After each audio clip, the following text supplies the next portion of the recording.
yéen ñi xam-xam itéel ci seen jotaayu kàggu mag ñi di dox ci wàllu asraar ak pajum cosaan ak aada fii ci jàmm ji info point net kon nag bu ko kenn wuti. waa kay jërë ngeen jëf mbokku téléspectateurs yi mu mel ni itam ñu ngi ak le PDG directeur général bu centre Roqi Al Afia médecine traditionnelle prophétique di leen fàttali rek nag tey ñu ngi fii ci Ouest Foire en face SDE bi sur la route de l'ancien l'aéroport duñ ci sore dañ koy jox di Cheikh Djibril Diallo Cheikh Djibril ñu ngi lay nuyu. waaw ñoo lay fay Cheikh Mouhamed Mokhtar di leen dalal fii ci centre Roqi Al Afia dinaa leen bismillah ci bërëb bu bees bi macha allah. Cheikh Djibril mu mel ni ndax xam nga ni yaay li ñuy wax ni yaay yëngal jamono biir réew biti réew jamono ji ndax gëj nañu toog gëj nañu def jotaay macha allah tamit ñu am confiance ci yow am yéene ci yow waaye am yaakaar ci yow itam gis nañ depuis Bande FM ba ci presse en ligne bi nga xamante ni boobu ba léegi yaa ngi ciy liggéey mais di ko teg ci yoon daanaka dafa mel ni sax Sénégal a ngi lay bëgg a ñàkk bitim réew daa mel ni ñoo la gën a bëgg a akimu Cheikh Djibril li ngay toog Sénégal bëreetul lan moo war a leen mel. alhamdulilah Muxtaar comme ni ñu koy waxee rek xam nga liggéey moom am na fu muy toll parfois dootoo moom sa bopp parce que bu fekkee yitte nit ñi moo la tax a jug comme que Sénégal fii am nañ fi cabinet boo xamante ni même bu ñu fi nekkul alhamdulilah am na ñu formé ñoo xamante ñoom ñoo ñu fi nekkal moo tax léeg-léeg ñuy tourné comme ñi nekk Europe bi parfois dañuy am ay jafe-jafe comme gis nga ñi jóge fii léegi di ñu wax ñu bëri am nañ jafe-jafe te amuñ kayit pour mën a ñëw léeg-léeg ñoom ñooy sàkku parfois pour ñu déplacer yu ñëw. da ngay dem France nekk ci France di tourner ci biir France bi balaa ngay pare rek ñeneen ñu woo la ñi nekk Espagne wala ñi nekk Italie wala ñi nekk yeneen dëkk yi moo tax parfois affaire bi xaw a métti tuuti macha allah mais l'essentiel fii mooy base bi daal incha allah waaw. jërëjëf Cheikh Djibril Diallo mbokku téléspectateurs yi tey muy jotaay bu nar a am solo ça fait très longtemps boo nga xamante ni tooguñu ak moom li ko waral itam tukki bi bari na macha allah itam ku ñëpp soxla foofu jafe-jafe daa dem waaye nag ginnaaw yàlla bàyyi na fi ay centre cabinet yoo nga xamante ni ñu ngi fii ci Sénégal waaye tamit di def tournée internationale ci diwaanu bitim réew balaa boobee rek dañuy dem seet seen public reportage yi nga xam ni def nañ ko tey fii ci centre bi nga xam ni centre Roqi Al Afia médecine traditionnelle prophétique fii nga xamante ni nag di leen fàttali adresse bi Ouest Foire en face SDE sur la route de l'ancien l'aéroport kon dañuy seetaani waat public reportage del si waat alim bismillahi alladi la yadurru ma ismihi shay'un fi al-ardi wala fi as-sama wa huwa as-sami'u al-alim bismillahi alladi la yadurru ma ismihi shay'un fi al-ardi wala fi as-sama wa huwa as-sami'u al-alim بسم الله الرحمن الرحيم ولا يؤوده حفظهما وهو العلي العظيم ولا يؤوده حفظهما وهو العلي العظيم ولا يؤوده حفظهما وهو العلي العظيم ويرسل عليكم حفظه ويرسل عليكم حفظه ويرسل عليكم حفظه ويرسل عليكم حفظه إن ربي على كل شيء حفيظ الله حفيظ عليهم وما أنت عليهم بوكيل fallahu xayrun xaafidan wa huwa arhamur rahimin. waaw mbokku téléspectateurs yi ba léegi rek ñoo ngi centre Roqi Al Afia médecine traditionnelle prophétique ba léegi rek mu mel ni am na benn patient bi nga xam ne tey fekk nañ ko fi war nañu mën a waxtaan ci laaj ak tontu ku baax maa ngi lay nuyu. waaw maa ngi lay fay waaw. waa kay sama waay maa ngi ñëw fekk la fii nga xamante ni am na benn moment maa ngi la fekk ngay def Roqi ginnaaw si am na ay kàddu yoo ma yëkkatil wax ma li nga doon jàmbat bëggaat naa tam mbokku téléspectateurs yi xam lan nga doon jàmbat. waaw li ma doon jàmbat moom bari na parce que yaram bu metti laa doon jàmbat ak am benn genre ngelaw boo xam ne mel ni day dox sama biir yaram waaw loolu laa doon jàmbat. ci biir réew mi la dalee li nga sentir maa ngi dégg nga ne yow nekkoo woon ci biir réew yaa ngi woon biti réew bëggoon naa xam biti réew mbir mi nan la manifestation bi nan la dikkee ci yow. waaw ni mu dikkee ci man dama toog benn jour rek mel ni am luy génn sama bakkan yi genre ñand xit la non genre dëtt quoi noonu la ma dikkee bon mu def ma ay point de côté biir bi di yuuxu noonu la ma dikkee bon muy metti lool nag ma dem ci hôpital yi foofu yëpp comme foofu biti réew ñun dañu fay hôpital dem naa hôpital bu ne mais vraiment gisuma ci benn tan waaw. mbir mi gisoo ci benn tan xam nga tey bu ñuy wax la plupart boo demee ba xool ki dañ naan la demal nga xool côté maa mën boori maa mën yi laa bëggoon tuuti ñu mën a wax ndax jot ngaa dem seet si wàllum pajum wolof bi paju cosaan. waaw man bi ma nekkee foofu bon da ngay yónnee rek ñu demal la bon ñi may demal yëpp dañ lay wax loo xam ne da ngay yaakaar ne loolu la ñu laaj la benn somme bon des fois mu bari nga yónnee GP yi indil la ñu lañ la ko waxee noonu nga koy defee mais du la dikkee dara daal waaw zéro la lay dikkee waaw. lan moo la jox xalaat ne war naa delluwaat sama réew war a faju ji waaye tamit ak centre Roqya Al Afia bi nga xamante ni fii nga xamante muy médecine traditionnelle prophétique naka nga def ba xam fii. waaw ni ma def ba xam fii mooy dama ne ci internet bi di xool ba ci yàgg rek bon ma tas ak benn vidéo ma xool ko gis naa yeneen vidéo nag yu mel noonu mais dama tourné waat delluwaat ci vidéo bi ma xoolaat ko vraiment ma xool ni kii li muy wax lu tegu la lu am maanaa la parce que dama ko déglu naa ko lu mat 1 an yàlla xam na loolu dama ko déglu lu mat 1 an di xool di jàngat di xool ma ne kii xam naa moo may faj quoi. mais en tant que PDG muy directeur général bi muy Cheikh Djibril Diallo physiquement ba nga njëkkee xool mbir mi comme da nga jot a jaar fu nekk ba découragé est-ce que xel mi daal xaw a woon sa xel xawul ñaaw daal naan man tamit su ma demee c'est la même chose kon ñëpp ñàpp. si mais bi ma toogee xoolaat vidéo yi xoolaat ko vraiment am na sama yaram am na lu mu yëg xam naa ne kii moom war a faj waaw ci laa ñëw ba ma ñëw aussi dama ko woo téléphone ma ne ko lii laa gis ci internet vraiment doy na ma ko ma ne ko ndax Yoof nga nekk munuma foo nekk mu xam ma wax ko fi ma nekk munuma comme fi nga nekk sorewul da ngay bàyyi ba jour mooy samedi benn jour daal ci benn samedi mu ne ma na nga ñëw Zac Mbao mais ba ma ñëwee keroog Zac Mbao ba may ñibbi kontaan naa daal vraiment. ba ngay jógee Zac Mbao mu woo la nga ñëw ba ngay ñibbi kontaan nga c'est-à-dire est-ce que mën nga ñu expliquer lan moo waral nga kontaan aussi. waaw kontaan naa parce que bi may ñëw foofu ba ma laalee ba bàyyi ma xam naa ne am na lu nekkoon sama yaram ba ma laalee ba bàyyi ma nag bi may ñibbi man maa ngi reetaan quoi waaw maa ngi reetaan waaw. waaw. jërëjëf lan ngay wax mbokk yi nga xam ne xëy na peut-être ni ñuy wax tamit tukki dafa metti bàyyi njaboot tukki maanaam nekk àll lan ngay wax ñi nga xam ne tey li la dal ni kaa bi la dal te ñoom it mu dal leen waaye tam xëy na dañoo xamul xëy na dañoo làmb ba sonn tamit wax dëgg yàlla gis ñu résultat. waaw li may wax ñooñu mooy nañ ñëw ci centre bi waaw même bu fekkee ne am na ñoo xam ne ba kaa bi ma dal na leen mais mënuñu ñëw nañu wax seen mbokk nañu xool vidéo yi wax seen mbokk yi nañ ñëw fii buñ fi ñëwee lépp lu ñu leen yónnee buñ ko jotee ni ko cheikh bi waxee ni mu leen koy joxee buñ ko utiliser noonu dinañ gis seen bopp waaw man maa ko wax nag waaw. cheikh bi ndax loxo bi tàngul ndax xam naa ne ni ma koy waxee xam nga ku dem ba wër ba daj ba sonn ba yoratoo dërëm daanaka ngay soog a yem fii gis ci moom gis fi résultat.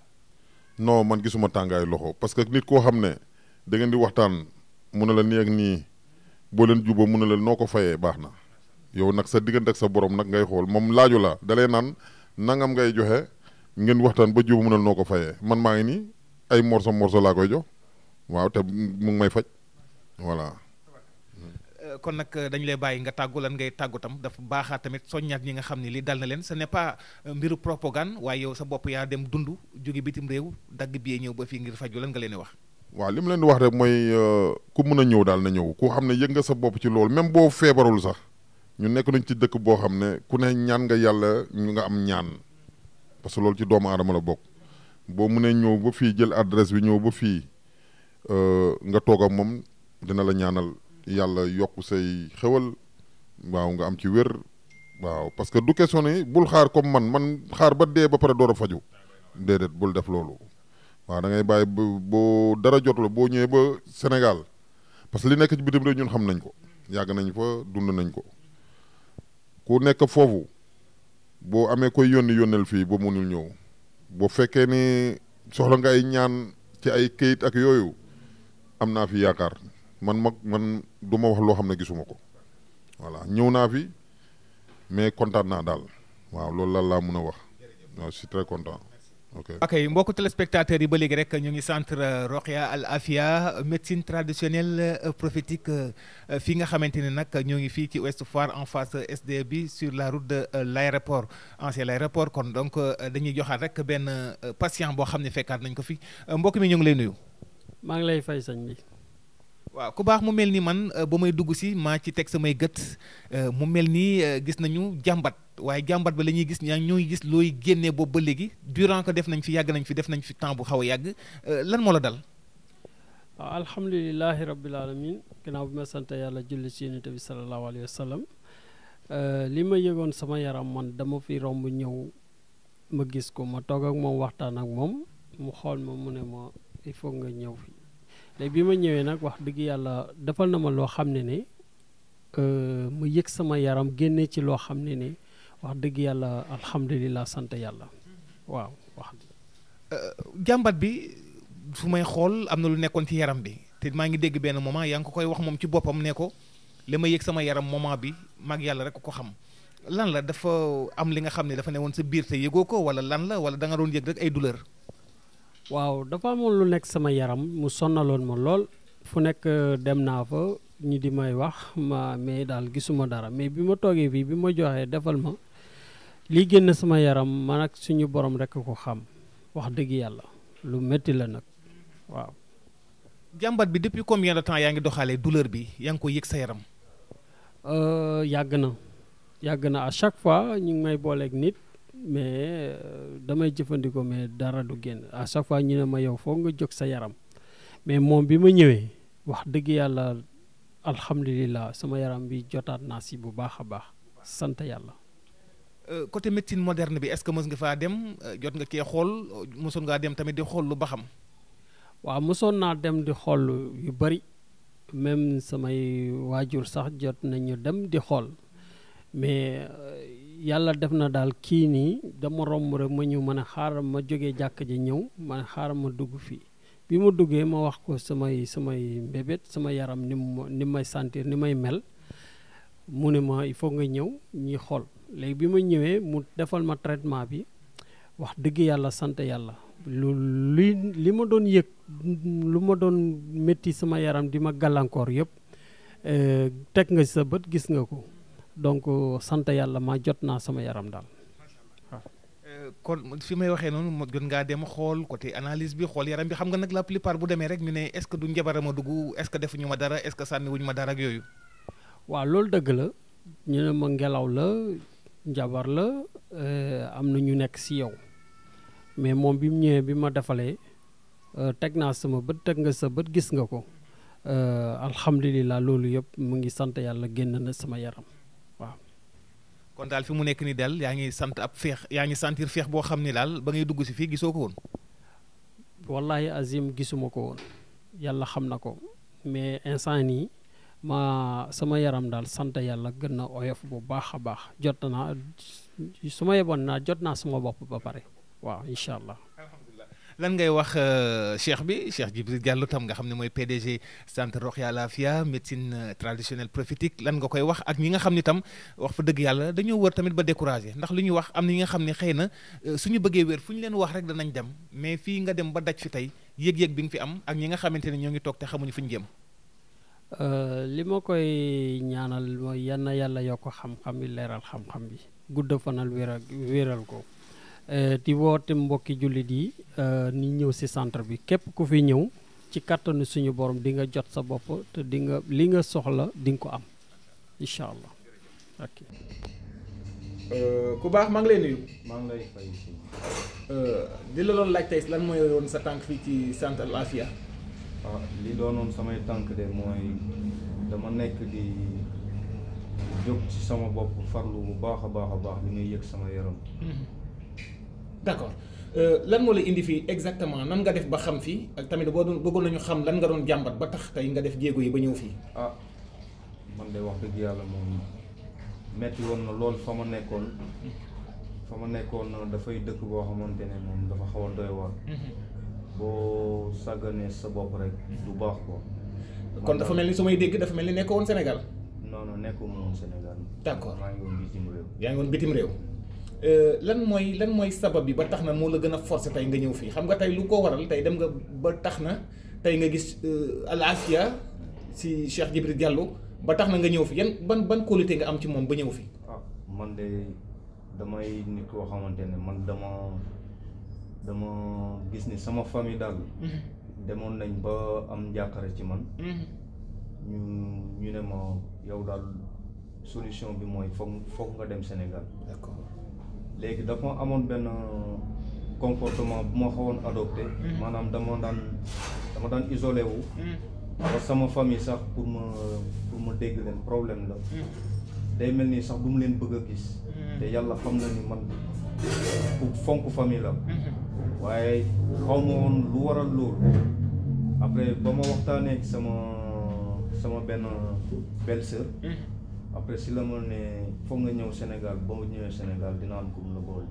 d'accord léegi ba ma ñëwee fii nag après si la ma joxee numéro Cheikh bi si laa ko woowee ñëw te balaa maa ñëw maa ngi amee woon tànk bu ma sonal tànk bi dafa ma doon tere jul waaye ba ma ñëwee moom wax dëgg yàlla moom saafaral na ma tànk bi ba maa ngi siy julli tànk bi mënu ma koon lem léegi maa ngi koy lem maa ngi siy jokkoon di si julli di def lépp ak tànk bi maa ngi si sa entraînement loo xam ne mënu ma ko woon pendant ay ati at may soox ak tànk bi ba fa ma nekk nii sax dem naa defi rajo tànk bi ñu ne ma foog mu opéré wu te jaaruma si opération ñëw naa ba fii sama tànk baa maa ngi ciy dox normal di ci entraîné di si julli macha allah d'accord ma dégg yaa ngi ko doon expliqué ma dégg ci liñ ma jot a leeral que ni bëggoon nga ñëw Sénégal sax mais problème bi mooy heure boo demee bay bëgg a ñëw dafa mel ni da ngay jaxasoo ñaari yoon voilà lan la en fait lan da ngay am looy gis wala lan la wallaay aw ma explication bi explication bi day mel ni su may ñëw daa am lu may empêché may bañ a ñëw d'accord wallaay ba dernière minute nii jënd naa bi dernière minute te dama ko doon def di juum ma ne xaaral naa ko jox sama petit frère bi sama petit frère bi jënd moom it li ko daloon dal ma d'accord xam nga loolu du caaxaan waaw loolu du lu anodin d'accord léegi lan ngay wax ñi lay seetaan téléspectateurs yi Al Afia mu mel ni lii du ay naxe non ñun yàgg nañoo ñëw xam nañ liggéeyam am na lu nga xamee sur le sang li ñu naan xam nga la moo jooni yàlla daanaka sax ñii duñ koy faral di wax mais li ñu gis mooy gis nañ fi jafe-jafe boo xam ne suñu kanam li nga xamante ni moom am na lu ko dugg ci saa si la ko dindi suñu kanam ba muy dem moom ba ñuy ñëw xale bi dañ ko leew ba muy dem moo doxal boppam kon yow lan ngay wax yow mi si boppam yow mi nga xam ne tey yaa dund lii mais gis ci résultat man de wax dëgg yàlla musuma dem ci ay yenn bërëb yi pour xool sama bopp mais comme ki ma booleeg Cheikh bi dafay nit koo xamante ne dama ko fonk trop ba ma waxee loolu muy ko jullite nag waaw soxna su baax mu tettal ma fii ma ñëw ba ma ñëwee nag Cheikh bi faj na ma wax dëgg yàlla gis naa si résultat macha allah jërëjëf te regretté wu ma ko benn yoon nag jërëjëf am na solo merci beaucoup ok Cheikh Djibril mu mel ni ñoo seetaanandoo noonu ci image yi public reportage yi nga xam ne kenn saxalu leen suukar ñoom ñoo dund jafe-jafe yi benn bi gis nga ki nga xamante ni gis nañ ko ñu koy defar ruqya ki nga xam ne bitim réew la nekkoon balaa ñuy sori sax nga xam ne dégg nga li mu wax yëpp yan jafe-jafe yi tudd na ko sax daanaka duñ ci jaaraat Cheikh mu mel ni lii dafa gën a bëri ñu bëri ci biir réew mi rek lañ jàppoon lay am mais bitim réew dafa mel ni lii daanaka daal mu ngi bëgg a ëppi loxo. waaw Cheikh bi gis nga léeg-léeg boo demee bitim réew yàlla xam ne sa yaram day daw wala ñenn ñi nga xamante ni parfois ñoo fay jóge di ñëw fii parfois boo leen dégloo sa yaram day daw comme gis nga ñaari cas yi kenn ki gis nga ay at mooy nii di bëgg ñëw Sénégal pour mu ñëw sax problème lay doon yaa ngi dégg ba ci bu jëndee billet avion sax et léegi moom mu def Paris Dakar mais moom day def Dakar Paris xam nga ba mujj gi nii bu muy jënd billet dana moom du jëndal boppam frère moo koy jëndal ba même frère bu mu koy jënd même chose la def nga xam ne ay blocage yi def ci nit ki yoo xamante ni parfois loolu day am en plus dañoo dem ba mel ni ku ko dëddale ak famille pour famille dégg sax problème la ay famille ñu insister pour mu ñëw def le tout ba fayal ko bee mu ñëw mais gis nga bu mu ñëwee dégg témoignage mais alhamdulilah lépp rek di wax la carrément li alquran wax rek alquran moom ash-shifaa min kulli daa la moom amul leen lu faj lu dee macha allah keneen ki gis nga du musulman mais gis nga lépp loo xam lu ñu warloo ak moom def nañ ko ci yërmande yàlla ak alquran gis nga moom témoignage bi yu mu def moom aussi am na ay jafe-jafe yu bëri yoom amoon na ko ci yaramam def na consultation hôpital dem na façon fajkat bu nekk presque dem na fa mais xëy na yàlla fii la dogal pour mu jaar fi pour yàlla def la ko tawfeex alhamdulilah ñun nag nekkewuñ fi dara lu jàppalante ak doomu aadama yi di jimbalante ak ñoom ci côté santé bi ak côté yooyu lépp loo xam lu ñu ci mën rek ci kàttanu yàlla ci côté mocc bi ci côté ventouse bi ci côté massage yi ba ci côté garab yi ci loolu rek lañ nekk incha allah ñun suñu yitteeb loolu la. gis nañ tamit sax ci côté mocc bi tam gis nañ la tamit côté boobu tamit da ngay jël temps mu mel ni sa jot bariwul malgré am nga tuuti appui ñu fi nekk Cheikh bi est-ce que lii du dem ba moment bi centre yi fii ci boppam te ci région yi est-ce que yaa ngi koy xalaat ëllëg ndax dëgg la am nga yoo fi jot a bàyyi xëy na centre bi Dakar bëggoon nañu xam tamit région yi tam li nga xam ni tey xëy na lii ñuy dund fii Dakar ñu ngi koy dund foofu. waaw ñu ngi xalaat lu mel noonu ci ay jamono am na ñuy jot a forme am ñoo xamante ñu ngi ci formation yi am ñoo xamante ñu ngi ci ay stage incha allah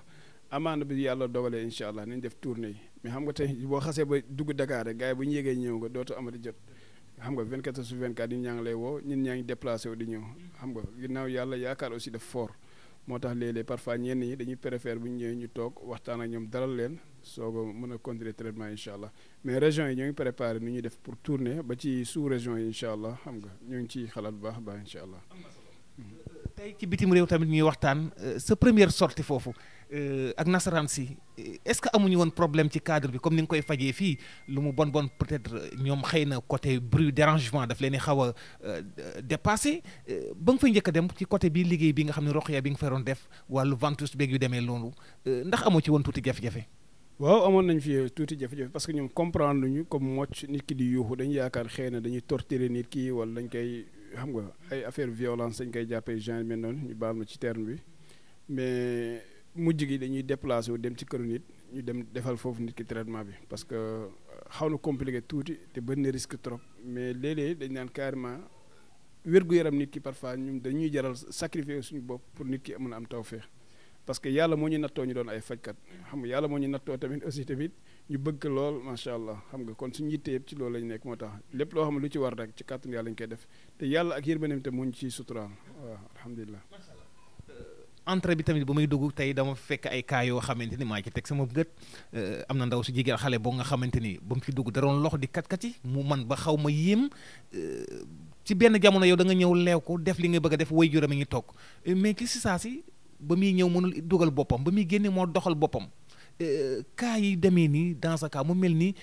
jinne yi shayatin yi dafa mel ni dafa commencé di lëmbe jamono parce que lii ba ma la laaj itam expliqué nga ma mbirum shayatin la. waaw mbirum shayatin la parce que shaytaan moo ko jàpp moom gis nga tey jii bu muy ñëw neen bible affaire bi jàpp bi mu ko jàppee moo tax bu mu ñëwee rek commencé koo mocc xam nga dañu xam ne carrément affaire bi ci bible la nekk moo tax ñu jàpp biir bi xam nga mocc ko yàlla defal ko tawfeex macha allah li nekkoon ci moom bu mu deñee rek ba tuub ci kàttun yàlla gis nga dafa jugaat moomaat boppam solaat ay yéreem normal te gis nga bu muy ñëw mënul dara boppam oto moo ko fi indi te même pas 10 minutes yàlla defal na ko tawfeex mu jotaat boppam comme mooy wala woon ni alquran lu am puissant la yàlla dafa yërmandeem ci jaamam xam nga moo tax alquran moom yàlla ko indi pour uniquement pour ñu ciy jëriñu mais en même temps pour ñu ciy faju tamit macha allah te lépp tamit ci alquran sunna lañ ko teg macha allah. Cheikh Djibril mu mel ni itam centre bi gaa ñi gisaan nga ci fi nga ko ubbi route ancien l'aéroport mu mel ni itam ñu ci bare xëy na peut-être ñu am na ñu ko miin mais am na ñi nga xamante ni chaise bu njëkk ba la ñu gën a miin lan ngay wax mbokk patient yi nga xam ne ñu ngi ñëw tamit gis nañ saa suñu ñëwee tamit gisaat nañ fi beneen innovation boo xam ni yaa ngi jàppale askan wi lan nga leen wax ñu ci bëri bu ñu xoolee lii rek automatiquement jàpp nañ ni poste bi bu tollul nenn ak génn bi ngay génn bitim réew dañuy xaw a découragé ba dañuy ragal a ñëw. alhamdulilah xam nga Mouhamed comme ni ñu ko waxee rek liggéey bi yàlla moo ñu nattoo ñu doon ay fajkat mais toujours lu ci jiitu mooy yërmande ak social bi nga xamante bu ñu ciy def parce que bu ñu neexoon tey nit bu ñëwee tey jii comme ñeneen ñi ni ñu koy defee na lañ koy defee nit ki day génne cash mais ñun dañuy xool carrément état bu nit ki toll ñu jéem a xool nan lañuy jàppalante nit ki defal ko ay traitement dañ koy suivre xam nga muy fay par étape ba yàlla defal ko tawfeex alhamdulilah. xam nga ci côté garab yi ci côté mocc bi ci côté ruq yi beeg yëpp macha allah te léegi aussi tamit dañuy defalaat tamit ay massage ak genre mel noonu place bi bu mu ko tijjee yàggul yow laa njëkk a def ak interview fii ñu ngi nekk ci en face route nationale bi pour gën a yombal patient yi pour accessibilité bi parce que fii nii moo ngi en face en CSD bu Yoff bi côté pharmacie Mota bi macha allah xam nga kon mbokk yi ku fi bëgg a ñëw rek incha allah boo contacté ci numéro yi incha allah nañ la tegte ba nga yegg ci kàttanu yàlla incha allah. kàddu gu mujj xam naa ni daañu amaat yeneen jotaay xëy na moom beneen jotaay bi ndax lu ñu ànd à l'extérieur parce que tam bëgg nañu découvrir foofu tam gis tamit ni nga fay liggéey parce que par rapport Sénégal moom macha allah gis nañ ni nga fiy liggéey mais tamit bëgg nañu gis tamit sa patient ya fa nekk tam bëgg nañu am ak ñoom ay interview xanaa dañ fay jox dig daje incha allah ca diwaanu bitim réew. waaw incha allah loolu moom dina ma neex trop macha allah ñu ànd tourné ma ak yow parce que yow moom wax dëgg yàlla bu ñu boolee yàgg na depuis ay rajo xam nga depuis rajo boobu ñu ngi nekk tout tànk bu baax a baax nga ñuy booster di ñu may fit xam nga di ñu encouragé tamit tey jii sant yàlla quoi boobu internet amagul tout ça mais tey jii alhamdulilah daal la ñuy wax di ñaan yàlla aussi yow yàlla defal la tawfeex yàlla yóbbu télé bi ci kanam incha allah di ñaan allah subhanahu wa taala def ci réew mi jàmm ak mboolem réew jullit incha allah alhamdulilah ala kulli haal.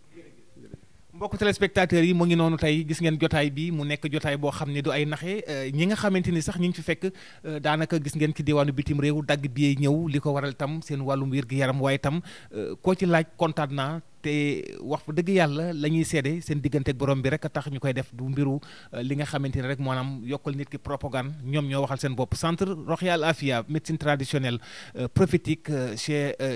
Djibril Diallo mi nga xamante ni cheikh bi ñëpp xam nañu taxawaayam muy PDG bi di leen fàttali rek yéen ñi nga xam ne ba ngeen jokkoo ak moom rek numéro téléphone bi plus 221 77 la 187 57 57 wala beneen numéro bi plus 221 76 842 42 25 di leen fàttali nag Ouest Foire en face ancien SD bi sur la route de l'ancien l'aéroport di leen jox dig daje mbokku téléspectateurs yi ci beneen jotaay ci beneen plateau ci jotaayu kàggu mag ñi. yéen ñi xam-xam itéel ci seen jotaayu kàggu mag ñi di dox ci wàllu asraar ak pajum cosaan ak aada fii ci jàmm ji info.net kon nag bu ko kenn wuti